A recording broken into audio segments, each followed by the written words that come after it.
अब हम आखिरी प्रार्थना में जाएंगे। आखिरी प्रार्थना क्या है?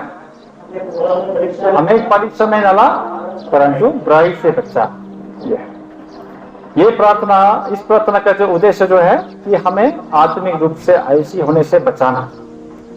हम आत्मिक रूप से बहुत आलसी है, मतलब सो रहे।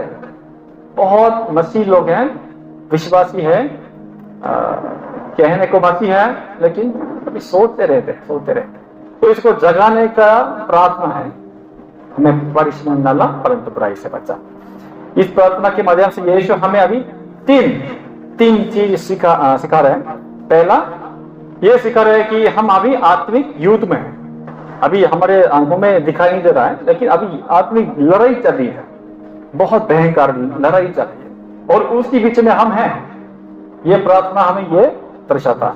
दूसरा, और ये आत्मिक युद्ध किससे युद्ध है? हम आपस में युद्ध नहीं है, आपस में लड़ाई नहीं है, इंसान की लड़ाई नहीं है, विश्वासी और शैतान की लड़ाई है। शैतान के बीच में लड़ाई है, सब के पीछे अभी शैतान है, धोखा देने वाला है और हमें भरमाने वाला है। ये हमारे आत्माओं को फाड़ खाने के लिए अभी बहुत भयंकर आक्रमण कर रहा है। तीसरा क्या है? लेकिन हम इसी बीच में बहुत कमजोर है, बहुत निर्बल है, इसलिए हम शैतान से नहीं जीत सकते। हम पर ये कि मसीह इस प्रार्थना की वजह से हम ये सिखा रहे हैं कि अभी युद्ध में हो, अपनी ध्यान रखना। दूसरा, युद्ध के पीछे कौन है? शैतान है। लेकिन तीसरा क्या है? तुम नहीं जीत सकते शैतान बहुत शक्तिशाली है, बहुत ताकत है उसके पास। तो हम निर्बल इंसान शैतान से नहीं जीत सकते। तो क्या करना है? इसलिए ये प्रार्थना करना, हमें परीक्षा में न ला परंतु बुराई से बचा। ठीक है, तो आज थोड़ा सा जितना समय हो सके हम शैतान के बारे में थोड़ा देखेंगे, क्योंकि जरूरत है। ऐसी बात है, जो युद्ध में लड़ते हैं पहले खुद को जान ले, फिर अपनी शत्रु को भी जान ले, तब आप जीत पाएंगे। अपने आप को भी नहीं जानते हैं और अपने शत्रु को भी नहीं जानते हैं, तो क्या तैयारी करके जाएंगे युद्ध में? हम अगर दूसरे देश से अगर लड़ाई करते हैं तो पहले जानना है, मैं जीत पाऊंगा या मैं हारूंगा, कैलकुलेशन करते हैं ना। वैसे अपने आप को भी पहले जाने, मैं बहुत निर्बल हूं, और अपने शत्रु को भी जाने, तो हम जीत सकते हैं। ठीक है, तो नंबर 1 पहले हम शैतान के बारे में थोड़ा देखेंगे। शैतान भी, लेकिन याद कीजिए, शैतान भी सृष्टि है, परमेश्वर के द्वारा बनाई गई है। उत्पत्ति 2 का 1 जल्दी खुली, उत्पत्ति 2 का 1, उसमें क्या लिखा है? आकाश और उसकी सारी सेना अपराधा समाप्त हो गया। लेकिन उससे पहले क्या लिखा है? सारी, उसकी सारी सेना। ये सेना कौन है? सारी सेना। ये किसकी बात कर रहे हैं अभी? ये स्वर्गदूत की बात कर रहा है, जबकि इसमें डिटेल मेंशन नहीं था, लेकिन सारी स्वर्गदूत भी, आत्मिक जो चीजें भी परमेश्वर ने बनाया। ठीक है, लेकिन परमेश्वर का ध्यान सिर्फ पहला दिन से 7वां दिन तक क्या बनाया, और इंसान को क्यों बनाया, क्या बनाया, कैसे बनाया, फिर 7वें दिन में विश्राम किया। सिर्फ परमेश्वर को हमारे उद्धार के मकसद पे बाइबल लिखा है ना, इसलिए स्वर्गदूतों के विषय में डिटेल नहीं लिखा, लेकिन इसमें एक पद में लिखा हुआ है सारी सेना, मतलब स्वर्गदूत भी, एंजेल्स को भी परमेश्वर ने बनाया। तो हम जान सकते हैं, अच्छा, परमेश्वर ने स्वर्गदूतों को भी बनाया। लेकिन उत्पत्ति 3 के 5 में क्या लिखा है? अचानक कौन आता है? परमेश्वर आप जानता है कि जिस दिन तुम उसका फल खाओगे उस दिन तुम्हारी आंखें खुल जाएंगी और तुम। शैतान। अरे शैतान कहां से आ गया? मेंशन नहीं है बाइबल में, उत्पत्ति 1 से 2 में ये शैतान के बारे में तो आया नहीं। तो हम इतना जान सकते हैं, उत्पत्ति 2 का 1 में स्वर्गदूतों की सृष्टि हो गई, लेकिन उत्पत्ति 3 में शैतान आ गया। तो अच्छा, 2 अध्याय और 3 अध्याय के बीच में कुछ ना कुछ घटना हुई। तो उत्पत्ति में दोबारा हम इसके बारे में नहीं देख सकते हैं, लेकिन दूसरे किताब में है। दूसरा पत्रस खोलिए, दूसरा पत्रस 2:4। ईश्वर से उन्हें पाप किया, नहीं छुड़ा, और नरक में भेजकर अंधेरे के दिनों में डाल, ताकि न्याय के दिन का बंदी बने। हाँ, यहाँ पे लिखा है परमेश्वर ने उन स्वर्गदूतों को जिन्होंने पाप किया है नहीं छोड़ा और नरक में डाला। तो हम ये देख सकते हैं कुछ कुछ स्वर्गदूतों ने पाप किया है और अभी परमेश्वर ने जेल में कर रहा है। और यहूदा भी देखिए, यहूदा जो प्रकाश वाक्य से पहला किताब है, यहूदा 1:6 पढ़ी, वो सिर्फ एक ही अध्याय है, 6 पद पढ़ी। फिर जिन स्वर्गदूतों ने अपने पद को स्थिर न रखा और अपने निज निवास को छोड़ दिया, उसने उनको भी उस भीषण दिन के न्याय के दिन अधिकार में जो सदा काल के लिए है बंधनों में रखा है। यहाँ भी आया जिन स्वर्गदूतों ने अपने पद को स्थिर न रखा वरन अपने निज निवास को छोड़ दिया। ये शैतान की बात कर रहा है। अभी एक स्वर्गदूतों में से बहुत स्वर्गदूत हैं, सेना है, सेना ना, सारी सेना स्वर्गदूतों में से कुछ स्वर्गदूतों ने पाप किया है परमेश्वर के खिलाफ और पतन हो गया। तो यहां हम जा सकते हैं कुछ अच्छा स्वरूप भी है और बुरा स्वरूप भी है। तो हम बाइबल से अभी ये इतना बाकी किताबों को हम मिला करके हम इसको देख सकते हैं कि स्वर्गदूतों में से कुछ प्रतीक स्वर्गदूत हैं, वो लिखा क्या है, और उन बुरा स्वर्गदूतों का जो कैप्टन उसका नाम हम शैतान बाइबल शैतान बोलते हैं उसको। तो स्वर्गदूतों का बुरी जो स्वर्गदूतों का कैप्टन कौन है, शैतान, और बाकी उसका जो दास है उसको क्या बोलते हैं, हम दुष्ट आत्मा बोलते हैं। ठीक है, तो शैतान और दुष्ट आत्मा एक सेना है, बहुत आर्मी है, स्पिरिचुअल आर्मी। ठीक है, तो एक स्वर्गदूत है, अच्छा स्वर्गदूत परमेश्वर का दास है, और एक शैतान है, शैतान का दास है। लेकिन परमेश्वर, यहाँ पे कुछ सवाल आना है, तो परमेश्वर भला है, तो परमेश्वर सामर्थ्य सर्वशक्तिमान है, लेकिन परमेश्वर ने क्यों नहीं रोका ये जो स्वर्गदूत का पाप करने से, तो कितना अच्छा होता। लेकिन ये शया देखिए, ये शया 45 का 7 देखिए, ये शया 45 का 7। मैं उजियाले का बनाने वाला और अंधियारे का सृजनहार हूँ, मैं शांति का दाता और विपत्ति को रचता हूँ, मैं यहोवा की सबों का करता हूँ। क्या बोला है परमेश्वर ने, मैं उजियाले का भी बनाने वाला हूँ और अंधकार का भी बनाने वाला हूँ, और मैं शांति भी बनाता हूँ, मैं विपत्ति भी बनाता हूँ। परमेश्वर ने कहा है ना, अपने एक इच्छा को पूरा करने के लिए परमेश्वर ने जानबूझ के ज्योति भी बनाया, अंधकार भी बनाया, शांति भी विपत्ति भी, परमेश्वर की ओर से अपनी भली इच्छा को पूरा करने के लिए। और नीति वचन 16 का 4 देखिए, नीति वचन 16 का 4। यहोवा ने सब वस्तु विशेष उद्देश्य के लिए बनाए हैं, दुष्ट और विपत्ति भोगने के लिए बनाया। सब विशेष अपने उद्देश्य के लिए बनाई और दुष्ट को भी अपने उद्देश्य से बनाए। ठीक है, तो शैतान को बनाने का परमेश्वर यहाँ पे ऐसा होने दिया है कुछ उद्देश्य के साथ। ठीक है, तो शैतान परमेश्वर बराबर नहीं है, शैतान भी सृष्टि है, तो परमेश्वर के अधीन में रह के उनके काम के लिए इस्तेमाल किया जाता है। सब कुछ परमेश्वर की योजना को पूरा करने के लिए सब आवश्यक है। जो भी परमेश्वर ने बनाया, वो कुछ भी, एक चीज भी, एक धूल मिट्टी भी ऐसा नहीं है कि बिना उद्देश्य से बनाया गया। सब परमेश्वर को चाहिए, इसलिए परमेश्वर ने रचा बनाया। ठीक है, अब मानते हैं कोई भी प्राणी, कोई भी छोटी चीज सृष्टि जो है, सब परमेश्वर ने जानबूझ के बना, अपने इच्छा के लिए, उसको पूरा करने के लिए बना। और परमेश्वर स्तुति तारीफ के योग्य है और भला है, और परमेश्वर हमसे ये चाहता है कि हम हर बार परमेश्वर पर निर्भर रहें। परमेश्वर ये चाहता है, ये मानता है हमसे। लेकिन अगर मान लीजिए सब कुछ भला है, शैतान भी नहीं होता, बुराई नहीं होती, सब कुछ भला भला भला भला है, तो क्या हो जाएगा? हम सोचेंगे सब कुछ ठीक है, मैं भी अच्छा हूँ, सब कुछ अच्छा है, सब अच्छा अच्छा अच्छा अच्छा अच्छा, तो क्या करेंगे हम? परमेश्वर से हम मांगेंगे भी नहीं, प्रार्थना भी नहीं करेंगे, परमेश्वर पर धीरे भर भी हम नहीं रहेंगे, डिपेंड भी नहीं करेंगे। क्यों? सब कुछ ठीक चल रहा है, परमेश्वर पर क्यों? और हम नहीं जानेंगे परमेश्वर भला है, क्यों? सब कुछ भला है, क्यों? किसी परमेश्वर भला है, हम परमेश्वर को महिमा भी नहीं देंगे।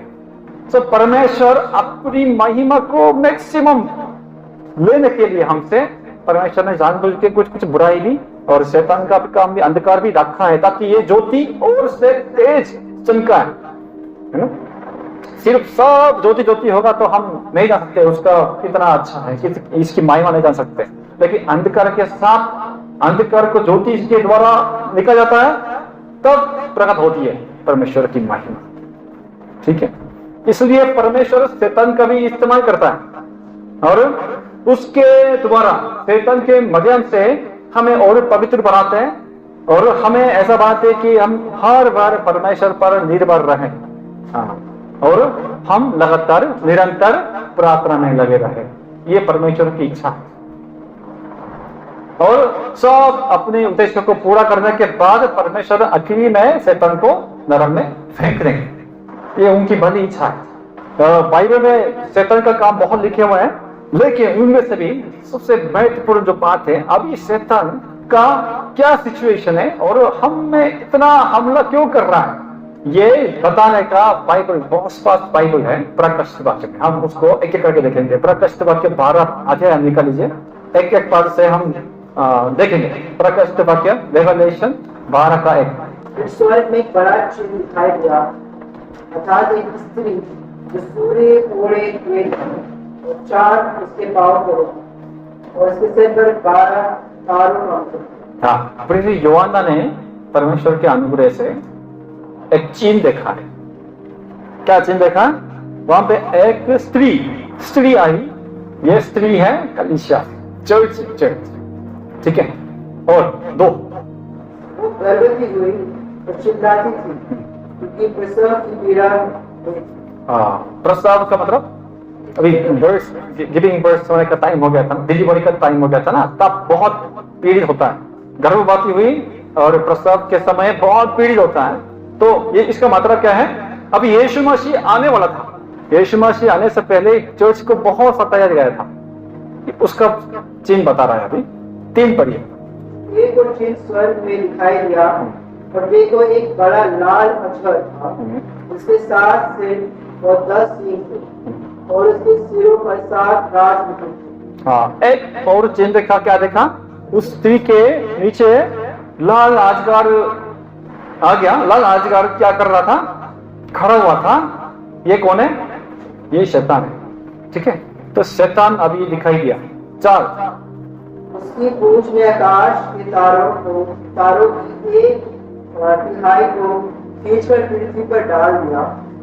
वो अजगर उस स्त्री के सामने जो बच्चा थी खड़ा हुआ, जब वो बच्चा जने तो उस बच्चे को निगल जाए। हाँ, ये इसका मतलब यह है, एक स्त्री अभी डिलीवरी होने वाली थी, बच्चे को जानने वाली थी।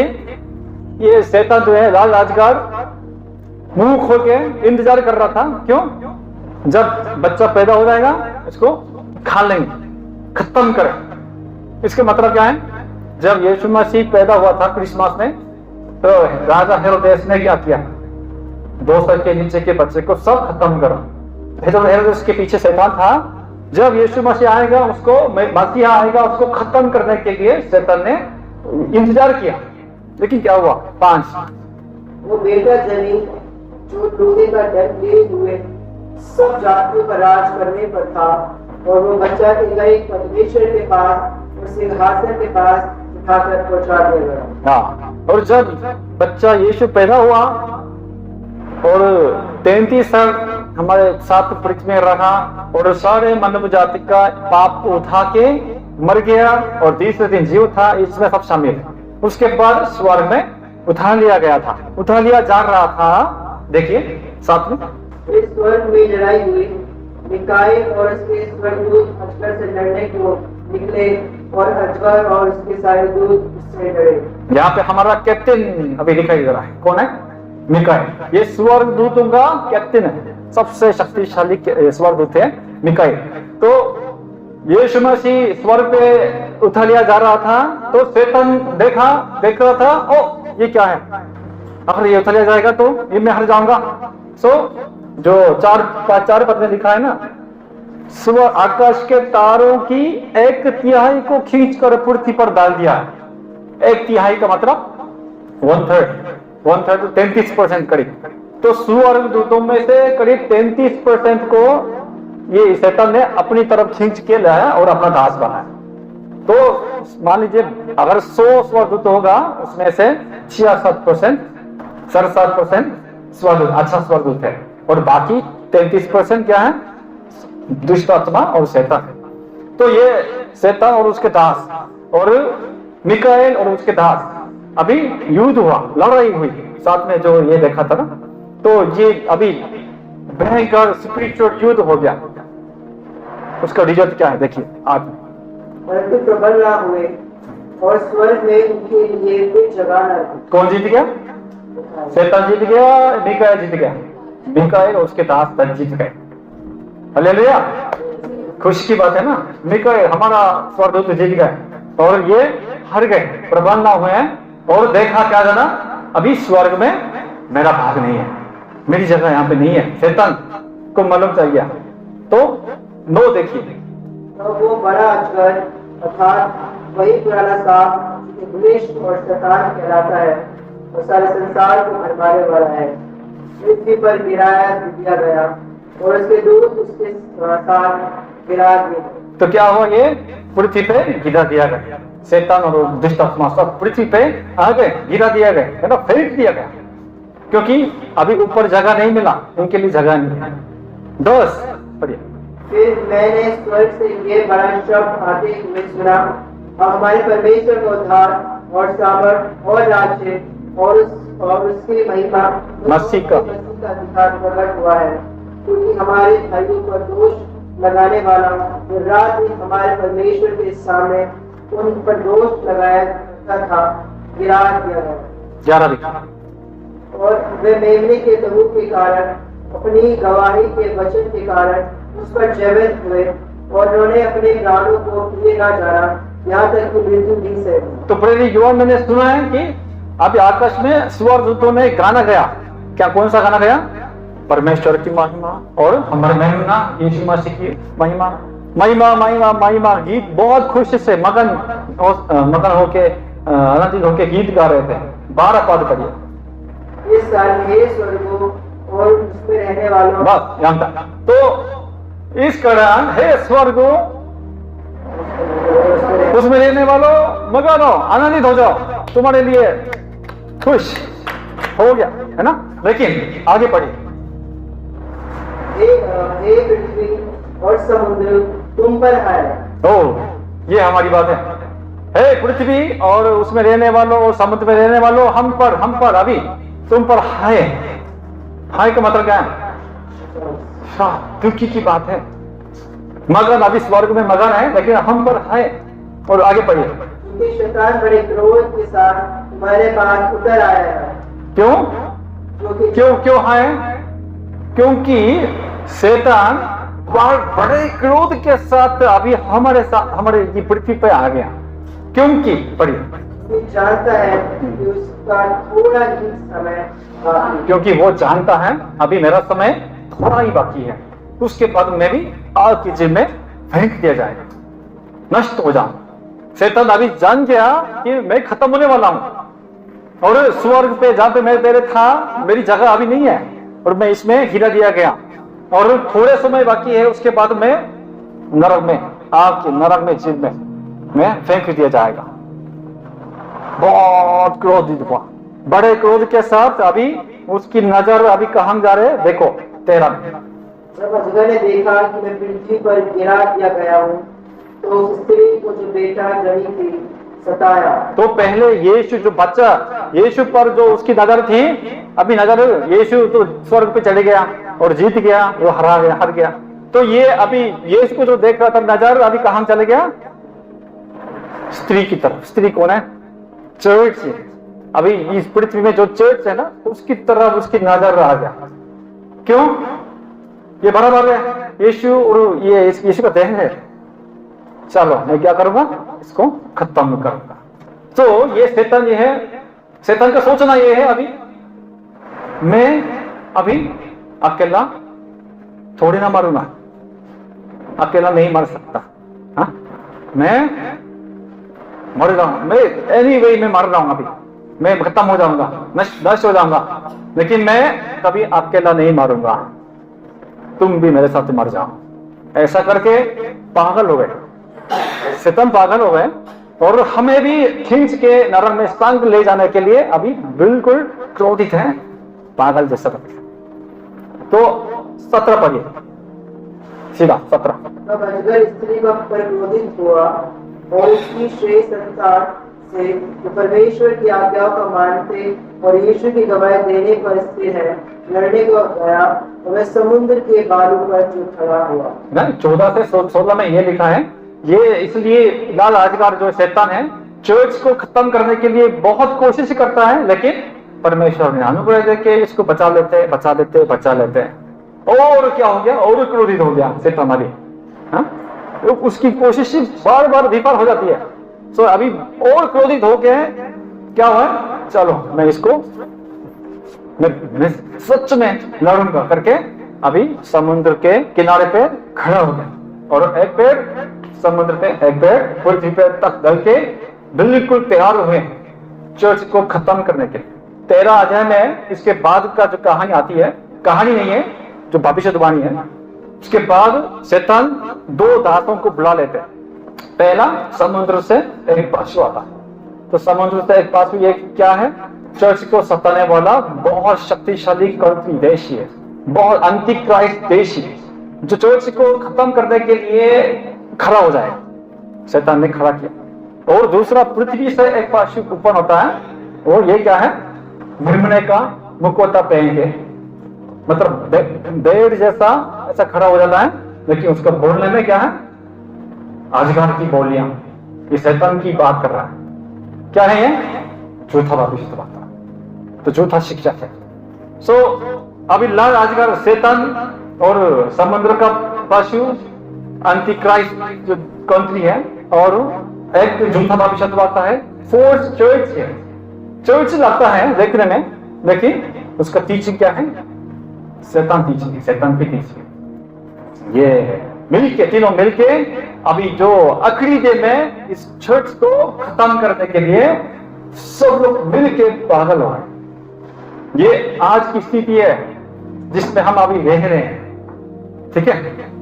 तो पहला पत्रस 5 का 8 पढ़िए। सच्चे हो और जागते रहो, क्योंकि तुम्हारा विरोधी शैतान गरजने वाले सिंह के समान इस खोज में रहता है कि किसको काट। हमारा शैतान, हमारा विरोधी शैतान गरजने वाले सिंह के समान अभी खोज में है, खोज रहे हैं। क्या खोज रहे हैं, किसको, मैं फाड़ खाऊंगा। शैतान अभी पागल है, अब हम शैतान से बातचीत नहीं कर सकते, ये कोई सुनाई देता है उसके कान में, क्योंकि उसको मालूम है मेरा समय थोड़ा ही बाकी है, मैं उसके बाद नरक में दिया जाएगा, डाल दिया जाएगा। सो मैं अकेले नहीं मारूंगा, संग चलते गरजने वाले सिंह के समान अभी फाड़ खाने के लिए ढूंढ रहा है, ठीक है।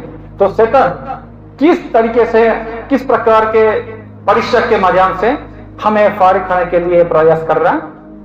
पहला हमने ये देखा था, समुद्र से एक पासु निकाला। एक समुद्र का पासु कौन है, ये चर्च को परसिक्यूशन देने वाला, परसिक्यूशन के माध्यम से, सत्ताओं के माध्यम से चर्च को खत्म करने के लिए शैतान अभी काम कर रहा है। मत्ती 10 का 32 से 33 पढ़िए। जो कोई मनुष्य के सामने मुझे जान लेगा, उसे मैं भी अपने स्वर्गीय पिता के सामने मान लूंगा, और जो कोई मनुष्य के सामने मेरा इनकार करेगा, उससे मैं भी अपने स्वर्गीय पिता के सामने इनकार करूंगा। यीशु ने बोला था, यीशु को विश्वास करो सब कुछ ठीक हो जाएगा, ऐसा नहीं बोला। यीशु को विश्वास करोगे, मुझे विश्वास करोगे, बिल्कुल सताव, प्रोसिक्यूशन, क्लेश, संकट है, लेकिन उसी समय अपना मेरा इनकार करोगे तो मैं भी तुम्हारा इनकार करूंगा। जिसने भविष्यवाणी की है, ऐसा समय आएगा, सत्ताओं जरूर आएगा, सत्ताओं के बीच में मुझे मान लेना, सबके सामने मेरी गवाही देना, है ना। और मत्ती 24 का 9 से 10। वे कलेश देने के लिए तुम्हें करवाएंगे और तुम्हें मार डालेंगे, मेरे नाम के कारण सब जातियों के लोग तुमसे बैर रखेंगे और तब बहुत से ठोकर खाएंगे और एक दूसरे को करवाएंगे और एक दूसरे से बैर रखेंगे। ठीक है, जैसे परसिक्यूशन आएगा, बहुत लोग ठोकर खाएंगे, विश्वास को छोड़ेंगे और सब यीशु का इनकार करेंगे, विश्वास को भी छोड़ देंगे। यीशु ने बोला ऐसे परिश्रम ना लाने के लिए, ऐसे परिश्रम हमें ना पढ़ने के लिए हमें ये प्रार्थना करनी है कि हमें परिश्रम ना ला। ठीक है। दूसरा, शैतान कैसे हमें नष्ट करने के लिए कोशिश करता है? भरमाने वाला झूठा भविष्यद्वक्ता के माध्यम से। मत्ती 24 का 11 से 13 पढ़ेंगे। बहुत से झूठे भविष्यद्वक्ता खड़े होंगे और बहुतों को भरमाएंगे। हाँ, वहां तक पढ़ेंगे। बहुत से झूठे भविष्यद्वक्ता उठ खड़े होंगे और बहुतों को भरमाएंगे, अगर हो सके तो विश्वासियों को भी भरमाएंगे। कितना ज्यादा भविष्यद्वक्ता, झूठा भविष्यद्वक्ता खड़े हो जाएंगे ना। यीशु ने एक क्लियरली बोला, अंतिम दिन में बिल्कुल लगता है चर्च और एवेंजलिस्ट लगता है, प्रोफेट लगता है, पास्टर लगता है, सेम बाइबल वचन लेके आते हैं, सेम गीत गाते हैं, बिल्कुल पहचान नहीं पाएंगे, सिर्फ बिल्कुल बोलने में, दिखने में चर्च से मिलता जुलता है, लेकिन उसकी टीचिंग जो है क्या है? शैतान की टीचिंग। बहुतों को क्या करेंगे? भरमाएंगे, बहुतों को भरमाएंगे, नष्ट की तरफ लेकर जाएंगे। यूहन्ना, पहला यूहन्ना 4 का 1 पढ़िए। हे प्रियो, हर एक आत्मा की प्रीति ना करो, वरन आत्माओं को परखो कि वह परमेश्वर की ओर से है कि नहीं, क्योंकि बहुत से झूठे भविष्यवक्ता जगत में निकल खड़े हुए। सो मैं आपसे विनती करता हूं कि परमेश्वर के दास के नाते आपसे विनती करता हूं, आप आसानी से किसी से भी हाथ से आसानी से मत मिलाइए, जो जबकि उसके पास बाइबल है और प्रचार के माध्यम यीशु का नाम लेते हैं, फिर भी आसानी से गले मत लगाइए।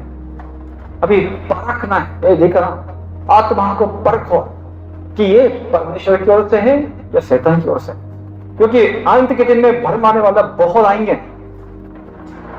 हमने इतना परिश्रम करके, प्रार्थना करके, मेहनत करके, पसीना बह के, खून बह के हमने कलीसिया को 20 साल 30 साल में खड़ा किया है, लेकिन 1 महीने के अंदर पूरा गलत शिक्षा के द्वारा नष्ट की तरफ चले जाएंगे। ये अभी हो रहा है, ये सच में अभी हो रहा है।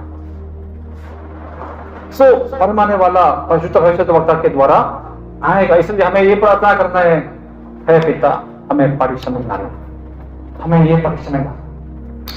तीसरा, ये तो चर्च के लिए ना, ग्रुप सत्ताओं और भरमाने वाला झूठा भविष्यद्वक्ता चर्च के लिए ये आता है, लेकिन हर दिन हर समय हमारे लिए एक व्यक्ति के लिए शैतान, ये लाल राजगार अभी भी कैसे काम कर रहा है?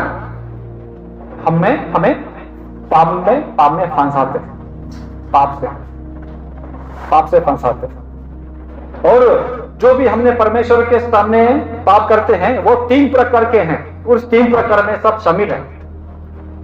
पहला यूहन्ना 2 का 16 में लिखा है, पढ़िए। पहला यूहन्ना 2 का 16। क्योंकि जो कुछ संसार में है शरीर की अभिलाषा। अच्छा, पहले यह है शरीर की अभिलाषा, दूसरा आंखों की अभिलाषा, तीसरा और जीविका का घमंड। संसार की। ठीक है, जितना भी पाप हम करते हैं ना, और आदम से लेकर अंत के जो आदमी तक जो हम पाप करेंगे, सब इस 3 प्रकार के पाप में हम शामिल हैं। पहला, शरीर की अभिलाषा, अपने लस्ट को पूरा करना, अपने शरीर को, फ्लैश के लिए, शरीर के लिए लालच रखना, ये सब शरीर की अभिलाषा। दूसरा, आंखों की अभिलाषा, हम किसको देखते हैं उसके द्वारा बहुत प्रभावित हो जाते हैं। किसको हम ज्यादा समय देके अपनी आंखों के नजर देखते हैं, उसके द्वारा हम बहुत प्रभावित हो जाते हैं। बहुत पाप करते हैं। और जीविका का घमंड क्या है? घमंडी। मैं बड़ा हूं, तुम छोटे हैं, मैं बड़ा हूं, मैं कम से कम आदर के योग्य हूं, रिस्पेक्ट के योग्य हूं। ये है जीविका का घमंड। ये तीनों पाप में हम सब फंस जाते हैं। आदम भी इसी पाप में फंस गए थे। उत्पत्ति 3 का 6 द्वारा पढ़ी। जब स्त्री ने देखा कि उस वृक्ष का फल खाने के लिए अच्छा और देखने में था और बुद्धि देने के लिए चाहने योग्य भी है, पर उसमें से तोड़कर खाया और अपने पति को भी दिया और उसने भी खाया। देखिए यहाँ पे जो खाने के लिए, खाने के लिए अच्छा है, खाना शरीर की अभिलाषा। परमेश्वर ने मना किया था मत खाओ, लेकिन खाने के लिए, खाने की शरीर की अभिलाषा को पूरा करने के लिए इसने इसको तोड़ दिया। और देखने में मन भाव, ये है आंखों की अभिलाषा। देखने में खूबसूरत है, बहुत अच्छा है, अच्छा देखते रहा। परमेश्वर ने मना किया था तो इसको नहीं देखना था, लेकिन देखते रहा और पाप कर दिया। और बुद्धि देने के चाहने योग्य है। बुद्धि का मतलब है और मैं जानता हूं, ये अगर मैं खाऊंगा मैं भी परमेश्वर के तुल्य बन जाऊंगा, मैं भी सब कुछ जानूंगा, मैं जानता हूं। ऐसा आदमी है ना, ऐसा लोग है ना, जानता हूं, मैं सब कुछ जानता हूं। सबके सामने आदर रहने के लिए ये जीविका का घमंड है। तो शरीर की अभिलाषा, आंखों की अभिलाषा, जीविका का घमंड, 3 पाप में आदम भी हवा भी पाप किया। इस्राएली लोग भी जंगल में इन 3 पाप में फंस गए थे। पहला, चलते जंगल में क्या नहीं मिला? खाना नहीं मिला, तो मूसा को, परमेश्वर को कुरकुरा। कैसे कुरकुरा? अच्छा अगर हम मिस्र में होते हैं तो यहाँ पे बहुत मीट हम अपनी मर्जी खा सकते थे, और रोटी बहुत है, यहाँ पे गेहूं बहुत है, जबकि काम थोड़ा मुश्किल था, लेकिन खाना वगैरह सब कुछ सही मिलता था। यार जंगल में क्यों लेकर आए, कुछ भी नहीं मिला, सब ऐसे बोलने लगे और कुरकुराए, बहुत कंप्लेन किया। तब परमेश्वर ने क्या दिया? मन्ना, पतेर और पानी, सब दे दिया। वो मतलब ये लोग शरीर की अभिलाषा में गिर गए, उसको नहीं जीत पाए, शरीर की अभिलाषा। दूसरा क्या है? मूसा परमेश्वर से मिलने के लिए सिनाई पर्वत पर चढ़ गया था। परमेश्वर से 40 दिन तक संगति में था, तो नीचे जो पृथ्वी के नीचे, पहाड़ के नीचे लोग हैं, मूसा का इंतजार करते करते नहीं आ रहा है, तो घबरा गया। तो हो क्या करे, हमारा अगुआ नहीं है और हमारा परमेश्वर अभी पता नहीं है या नहीं है, हम नहीं, 40 दिन हो गया, क्या करें? हम कुछ एक मूर्ति बनाएंगे ताकि वो हम देख सके और उसका हम उपासना कर सके, तो ये परमेश्वर होगा करके उन्होंने क्या बना? सोने का बछड़ा देखने के लिए आंखों की अभिलाषा में पड़ गए। तीसरा क्या है? मूसा, हारून और मिडियम संग में थे, लेकिन परमेश्वर ने अधिकार किसी को दे दिया? मूसा को दिया। एक दिन मिडियम ने मूसा के खिलाफ ऐसा बताया, परमेश्वर सिर्फ मूसा से ही बातचीत करता है, मुझसे बातचीत नहीं करता, क्यों तुम घमंडी हो गए? मैं भी मतलब कर सकता हूं, मेरी बात भी सुनो। परमेश्वर मेरी बात भी सुनता है, ऐसा करके खिलाफ किया। और ये क्या हो गया? परमेश्वर ने क्या सजा दिया? कोड़े बन। और उसके बाद गिनती में भी, गिनती 16 में ये कहानी आती है, कोरा, दातन और अबीराम करके एक व्यक्ति मूसा के खिलाफ खड़े हो। हम भी पवित्र हैं, मूसा सिर्फ क्यों ऐसा करते हैं? तो ये भी मूसा के खिलाफ वो विद्रोह किया, तो उसके द्वारा परमेश्वर ने इन सबको खत्म कर दिया, नष्ट कर। तो ये लोग जीविका का कमांड में पड़ गए। हम भी सही है, हम जो बात करते हैं शरीर की अभिलाषा को पूरा करने के लिए, अपने लस्ट या पैसे, खाना पीना, रहना, सब इस चीज में हम ज्यादा फंस जाते हैं, उसकी वजह से हम पाप करते रहते हैं। शरीर की अभिलाषा की वजह से, आंखों की अभिलाषा दोबारा बताने की जगह भी नहीं, हर दिन करते हैं। आंखों की अभिलाषा, इसमें पड़ जाता। क्या देखते रहते हैं? जो देखते हैं ना, जिसको हम देखते हैं उसके द्वारा प्रभावित हो जाता है जरूर। ये देखे, ये हमारे अंदर जाता है, ये प्रोसेसिंग करता है और पाप फल आता है। मन में व्यभिचार करते हैं, मन में चोरी करते हैं, मन में हत्या करते हैं, ईर्ष्या करते हैं। क्या देखते हैं? आंखों की अभिलाषा, जीव का घमंड। हम किसी की बात नहीं सुनता, नहीं सुनना चाहते। मैं सब कुछ जानता हूं, तुम मुझे क्यों ऐसे बोलते रहते हो? अरे यार, दूसरों को सीखो, मैं सब कुछ जानता हूं। ये जीव का घमंड। कोई है यहां से आजाद है? अभी कोई भी नहीं है। लेकिन इस इतिहास के दौरान सिर्फ एक व्यक्ति था जिन्होंने इस पाप को सब ओवरकम किया। कौन है? यीशु मसीह। मत्ती 4:1। तब आत्मा यीशु को जंगल में ले गया ताकि से उसकी परीक्षा हो गई। यीशु की परीक्षा हो गई। किसने? शैतान ने यीशु को भी परीक्षा की है। देखिए, वे 40 दिन और 40 रात निराहार मतलब फास्टिंग किया है। यीशु 40 दिन फास्टिंग किया। भूख लगी। यीशु भी इंसान था, 100% इंसान था, सो भूख लगी। वाले ने पास आकर उससे कहा, यदि तू परमेश्वर का पुत्र है तो कह दे कि ये पत्थर रोटी बन जाए। तब यीशु ने उत्तर दिया, लिखा है, मनुष्य केवल रोटी ही से नहीं परंतु हर एक वचन से जो परमेश्वर के मुख से निकलता है जीवित रहेगा। यीशु मसीह को भूख लग रही थी, 40 दिन तक फास्टिंग किया ना।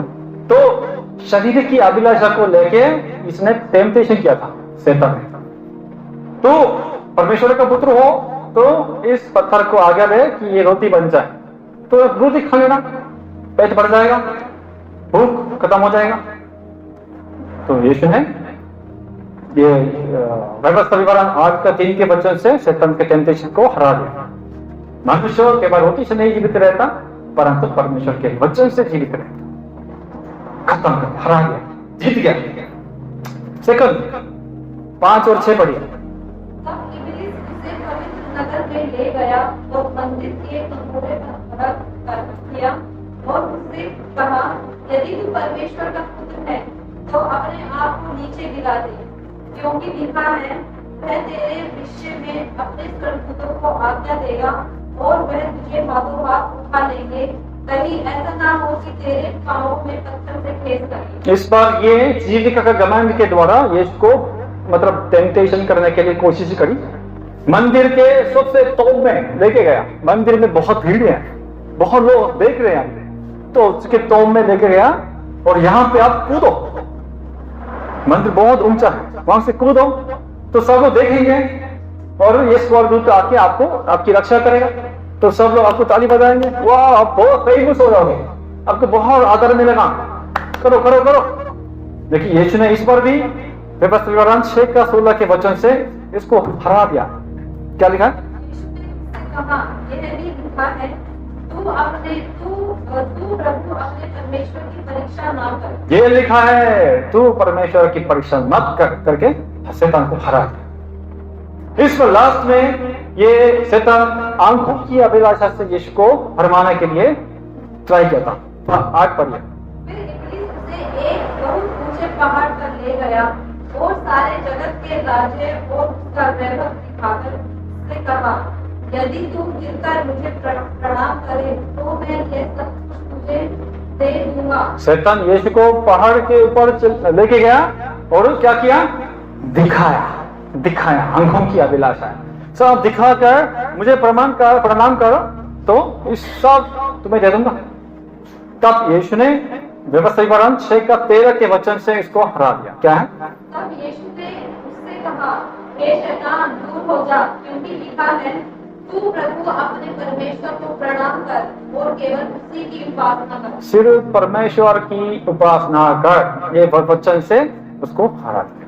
तो शरीर की अभिलाषा, जीविका का घमंड, आंखों की अभिलाषा, यीशु ने ये परीक्षा से मतलब परीक्षा को जीत लिया, ओवरकम किया। ये सिर्फ एक व्यक्ति है, एक मात्र व्यक्ति है जो जिसने इस परीक्षा को ओवरकम किया। ऐसे लाल आजकल जो शैतान है हर समय हर बार हमारे जीवन में आके शरीर की अभिलाषा, आंखों की अभिलाषा और जीविका का घमंड से हमें गिराने के लिए और हमें फंसाने के लिए, फाड़ खाने के लिए ढूंढ रहा है। लेकिन हम नहीं सकते, हम बहुत कमजोर हैं। इसलिए हमें क्या करना है? ये प्रार्थना करना है, हे पिता हमें परीक्षा में ना ला। ये प्रार्थना करना। अगर हम ऐसे प्रार्थना करेंगे ना यीशु के नाम से, तो यीशु अभी परमेश्वर के दाहिने हाथ बैठा है और हमारी बात सुन के, पिताजी मैंने भी सही लिया, मैंने भी अनुभव लिया, ये शारीरिक की अभिलाषा, आंखों की अभिलाषा, जीविका का घमंड, ये सच में परीक्षा बहुत भयंकर है, ये लोग सह नहीं पाएंगे। पिताजी इन पर दया कर, इनको बचाओ। यीशु मसीह परमेश्वर पे विनती करेंगे, मध्यस्थ करेंगे, तो परमेश्वर यीशु की बात सुन के हमें उत्तर देगा, हमें बचाए, तो हमें परीक्षा से बचाएगा। ठीक है? फिर भी हम क्या है, इस प्रार्थना कभी कभी भूल जाते हैं, नहीं करते हैं, तो हम फंस जाते हैं। शैतान हमेशा शरीर की अभिलाषा, आंखों की अभिलाषा, जीविका का घमंड से हमें फंसाने के लिए कोशिश करता है और चर्च के लिए गुरु में सत्ता प्रोसिक्यूशन के माध्यम से और झूठा भविष्य के माध्यम से चर्च को खत्म करने के लिए ये बहुत भयंकर ट्राई कर रहे हैं। जागृत होना है। शैतान अभी पागल है सच में, हमें चेतावनी से अभी इसको अपने आप को आदेश देना है, जागो जागो जागो मेरी आत्मा, प्रार्थना करो, नहीं तो हम शैतान के आहार बन जाएंगे। चूहे को ट्रैप से अपने एक पर कैच किया था कभी, बॉक्स है जाली का बॉक्स, ट्रैप, उसके जो बीच में चीज लगाते, चीज पनीर लगाते, और जैसे चूहा आके इसको खाएगा, खाने के लिए इसको खींचेगा तो दरवाजा बंद हो जाए, तो ऐसे करके ये फंस जाता है।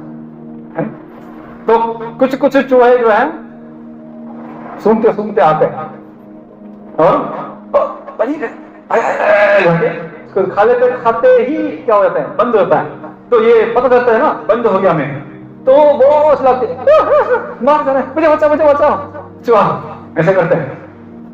लेकिन कुछ कुछ चूहे जो है बंद हो गया, थोड़ा सा सरप्राइज होता है, क्या है, अच्छा मैं बंद हो गया, अरे नहीं चलो कोई नहीं, मैं ये खाते रहा करके चीज खाते रहते। तो ये बाद में क्या हो जाएगा, फेंक दिया जाएगा। शैतान अभी है ना हमें पकड़ने के लिए, पार खाने के लिए बहुत जाली, बहुत ट्रैप्स बना के अभी हमारे सामने रखा है, इसमें हर जगह, हर समय, हर लोगों के बीच में ये ट्रैप रखा है, जानते हैं आप। इसलिए हमें प्रार्थना नहीं करेंगे ना, हम प्रार्थना नहीं करेंगे तो इस ट्रैप में हम फंस जाएंगे।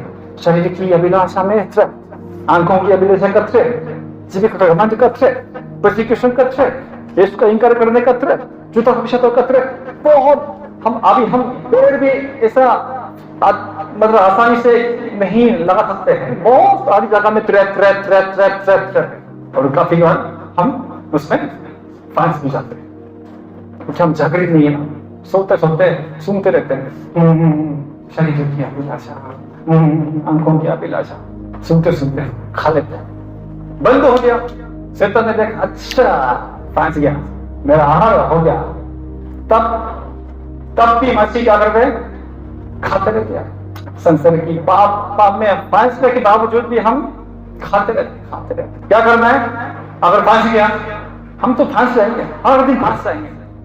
अगर फंस गया तो क्या करना है, परमेश्वर भी जानता है हम बहुत निर्बल है, उस टेंटेशन में हम भी पड़ जाएंगे, फंस जाएंगे। तो इसलिए परमेश्वर ने एक रास्ता भी दे रखा है, क्या है, परंतु बुराई से बचा।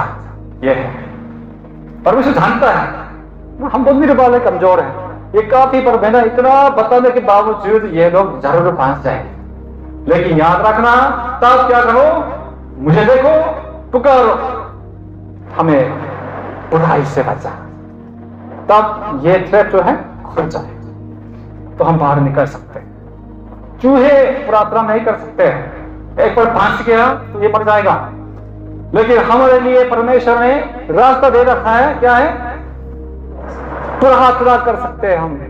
प्रार्थना करो, पहले हमें सावधानी से, हमें परेशानी डाला ट्रैप से बचने के लिए हमें कोशिश करते करते जाना है, लेकिन जरूर हम भी गिर जाएंगे, फंस जाएंगे।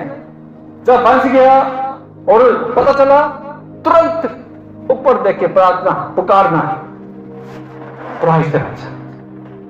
ये चाबी है। परमेश्वर है पिता, मुझे बुराई से बचा, तो परमेश्वर इसको खोल देगा, तो हम बाहर आके आजाद हो जाएंगे। कितना अद्भुत बात है। परमेश्वर कितना हमसे प्रेम करता है। सिक्योरिटी के लिए, हमारे सिक्योरिटी के लिए ऐसा बना के रखा है ऑलरेडी। मेरे प्रियो, हम बहुत निर्बल है। अभी शैतान जानता है खुद मेरा समय थोड़ा ही बाकी है, मैं अकेला नहीं मारूंगा। अभी शैतान का यह सोचना, अब ऐसे प्रार्थना के बिना, वचन के बिना, मोबाइल को लेके दिन भर बैठ के यह संसारिक बातें करते करते मोबाइल देखते रहते हैं, आंखों की अभिलाषा, शरीर की अभिलाषा, जीविका का घमंड लेके चलते रहिए। आप फांस जाएंगे। आपका जीवन में एकदम तकलीफ ही होगी। जागते रहे, प्रार्थना करना, हमें परेशानी ना। परंतु आज मैं फंस गया हूं तो उस बुराई से मुझे बचा, परेशानी ना, बुराई से बचा। ये प्रार्थना पर हमारे लिए एक गिफ्ट की तरह परमेश्वर ने हमें एक उपहार के तौर पे यह प्रार्थना दे दी। इसलिए जागना है सोने वालों, अभी काफी टाइम हो गया, अभी हम बहुत नींद में थे, अभी जाग, स्पिरिचुअली आत्मिकली जागना। काफी सोया, आराम किया काफी, ठीक है, अभी ट्रेनिंग का टाइम आ गया। ट्रेनिंग का अपने शरीर को भी थोड़ा धूप देंगे। सुबह सुबह जाके उठ के हम प्रार्थना करेंगे। इस प्रार्थना से प्रार्थना कीजिए, है हमारे पिता से लेके, तो हमारे सब अच्छाई के लिए परमेश्वर ने एक प्रार्थना में ये सब अनुग्रह छुपा के रखा है, उसको सब प्राप्त की। मसीह लोग प्रार्थना नहीं करते तो क्यों बोलते परमेश्वर मेरे साथ नहीं है? कैसा बोल सकते? प्रार्थना, हमारा जो बहुत पुराने लोग हैं ना, मार्टिन लूथर करके, हमारा सुधारक मार्टिन लूथर ने बोला था, ये बोला था, मैं आज पे बहुत ध्यान दूंगा, इसलिए सिर्फ 3 घंटे ही प्रार्थना कर सकता। अगर मैं व्यास नहीं होता, मैं 5-6 घंटे प्रार्थना करता था, लेकिन व्यास होने के कारण मैं सिर्फ 3 घंटे ही करता। हम कितने घंटे करते हैं? घंटे नहीं, कितना मिनट करते हैं प्रार्थना? गंभीरता से सोचिए, समय नजदीक है। शैतान अभी जानता है ये और भयंकर अपने दुष्ट आत्माओं को लेके आक्रमण करेंगे। अगर आप जागृत नहीं है, सो रहे हैं, बहुत अच्छा आहार बन जाएगा शैतान का। तो उसमें लगातार ये प्रार्थना कीजिए, है हमारे पिता, हमें परीक्षा में ना ला, परंतु बुराई से बचा। तुम्हारा फंस गया, कोई बात नहीं, तुम्हारा क्षमा मांगो, परमेश्वर में क्षमा कर, मैं निर्बाध हूं, हमें परीक्षा में ना ला, परंतु बुराई से बचा। ये प्रार्थना करते हम ओवरकम कर सकते हैं। यीशु हमारी सहायता करेगा। यीशु ने भी सह लिया था, जानता है, हमारे दुखों को भी जानता है। यीशु परमेश्वर पिता को बता देगा, परमेश्वर मुझको देख के इनको दया कर, यीशु हमारी मदद करे। इसलिए वचन को अधिक से अधिक पढ़िए, वचन को अधिक से अधिक पढ़िए। यीशु ने शैतान को कैसे हराया? वचन से, तुरंत वचन की याद आ गई, व्यवस्था विवरण से। हमारे मन में कितना वचन अभी जमा हुआ है यहाँ पे। समय ऐसा समय आएगा ना, तो पवित्र आत्मा आपके मन से वचन चुन के आपको दिखाने के लिए, समाधान दिलाने के लिए कोशिश करेंगे। आके देखा, लेकिन आपके मन खाली है, अरे वचन नहीं है, ये सीरियल है, मूवी है, संसारी गीत है, क्या है, ऐसे इंस्टाग्राम। परमेश्वर कैसे सहायता करेगा आपको? लेकिन सिर्फ वचन है, बहुत वचन है जिसके पास, वाह ये भी स्मरण दिला, अच्छा ये भी स्मरण दिलाऊंगा, ये भी स्मरण दिला। वो व्यक्ति बहुत बहुत मजबूत व्यक्ति, विश्वास से वचन के द्वारा सब कुछ ओवरकम करेगा। परमेश्वर को, पवित्र आत्मा को काम करने के लिए मौका दे दीजिए प्लीज। मौका कैसे देना है? वचन अधिक से अधिक पढ़ के जमा कीजिए, यहाँ पे जमा रखिए।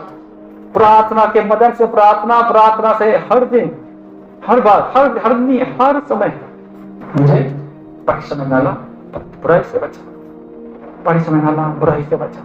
ये प्रार्थना करके हम वचन से ओवरकम करेंगे।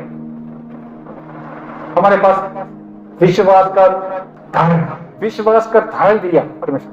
शैतान शरीर की अभिलाषा, आंखों की अभिलाषा, जीविका कमांड, परसिक्यूशन, झूठा भविष्यवक्ता, हमें सब हमला करेंगे, लेकिन हम विश्वास का ढाल से ओ प्रभु करके हम इसको अपने आप की रक्षा कर सकते हैं। लेकिन सिर्फ डिफेंस करेंगे, ओफेंड नहीं करेंगे।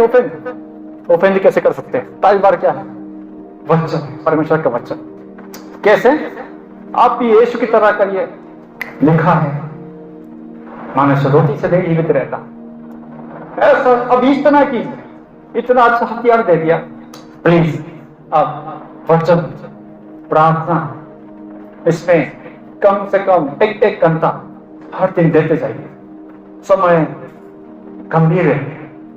शैतान जानता है अभी मेरा समय थोड़ा ही बाकी है। जैसे जब हम प्रार्थना करेंगे, हमें परीक्षा में ना ला, परंतु बुराई से बचा, उसी समय परमेश्वर हमारी प्रार्थना सुन के हमें बचाएगा। हमें विश्वास कीजिए, ये उत्तर मिलने का आप आनंद ले लीजिए। सच में ये है, प्रार्थना करते ही परमेश्वर उत्तर दे देगा। यहोवा निस्सी का परमेश्वर इस प्रार्थना के माध्यम से हम सभी की सहायता करे और निरंतर विजय की ओर बढ़ते रहे। ये हमारी प्रार्थना है और परमेश्वर की योजना है। इस प्रार्थना के द्वारा हम ऐसे बने और परमेश्वर से और नजदीक चले। आइए हम प्रार्थना